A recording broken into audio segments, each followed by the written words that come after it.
East zone softball প্রতিযোগিতার আসর বসবে তুফানগঞ্জে। আগামী 29শে নভেম্বর থেকে 1 ডিসেম্বর পর্যন্ত তুফানগঞ্জ কলেজের মাঠেই জাতীয় স্তরের এই প্রতিযোগিতা অনুষ্ঠিত হবে। মঙ্গলবার তুফানগঞ্জ কলেজে নিয়ে প্রস্তুতি বৈঠক অনুষ্ঠিত হয়। উপস্থিত ছিলেন সফটবল অ্যাসোসিয়েশন জেলা সভাপতি বীরেন মাহাতো, সম্পাদক সুজিত দাস, কলেজের অধ্যক্ষ দেবাশিস চ্যাটার্জি সহ অন্যান্যরা।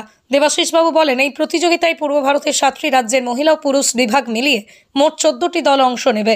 উত্তরবঙ্গের মধ্যেই তুফানগঞ্জের এই প্রথম প্রতিযোগিতা অনুষ্ঠিত হতে চলেছে। আপনার বাইক কেনার স্বপ্ন এবার হবে পূরণ, কারণ আমান হোন্ডা নিয়ে এসেছে একেবারে স্বল্প ডাউন পেমেন্টে বাইক বা স্কুটার কেনার সুবর্ণ সুযোগ। বিনা অ্যাকাউন্ট, লো সিভিল, ন্যূনতম ডকুমেন্টে আজই নিয়ে যান স্বপ্নের বাইক আপনার বাড়িতে। অতিরিক্ত ছাড় পেতে আজই যোগাযোগ করুন বামনহাট আমান হোন্ডা শোরুমে। শর্তাবলী প্রযোজ্য। যোগাযোগ করুন 9002805414 উদ্যোগে এবং সফটবল অ্যাসোসিয়েশনের পরিচালনায় তুফানগঞ্জ মহাবিদ্যালয়ে সফটবল 35তম সফটবল চ্যাম্পিয়নশিপ সংগঠিত হতে যাচ্ছে আগামী 29 তারিখ, 30 তারিখ এবং 1 তারিখ। এর মধ্যে 29 তারিখ শুভ উদ্বোধন হবে।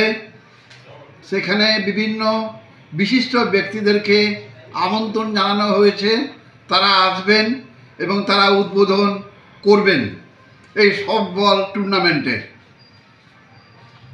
কতগুলো দল অংশগ্রহণ করছে? 7টা। কত? 7টা স্টেট থেকে আসবে দল, মেন এবং উইমেন বোথ, মানে নারী এবং পুরুষ, ছেলে এবং মেয়ে। উদ্বোধনে কেউ আসবেন কি? উদ্বোধন করবেন সম্মানীয় অভিজিৎ দেব ভৌমিক, বিশিষ্ট সমাজসেবী। স্বপ্না বর্মন থাকবেন, রবীন্দ্রনাথ ঘোষ থাকবেন, গিরীন্দ্রনাথ বর্মন থাকবেন, দ্যুতিমান ভট্টাচার্য থাকবেন এসপি। ক্ষেত্রে খেলার প্রসারের ক্ষেত্রে আমি আশাবাদী যে এই টুর্নামেন্ট সমস্ত ক্রীড়া প্রেমী যারা আছে তাদের মধ্যে একটা চরম উৎসাহের সৃষ্টি করবে এবং সফটবলকে জনপ্রিয় করে তুলবে বলে আমি আশাবাদী। আপনার নাম, দায়িত্ব? ডক্টর দেবাশিস চ্যাটার্জি।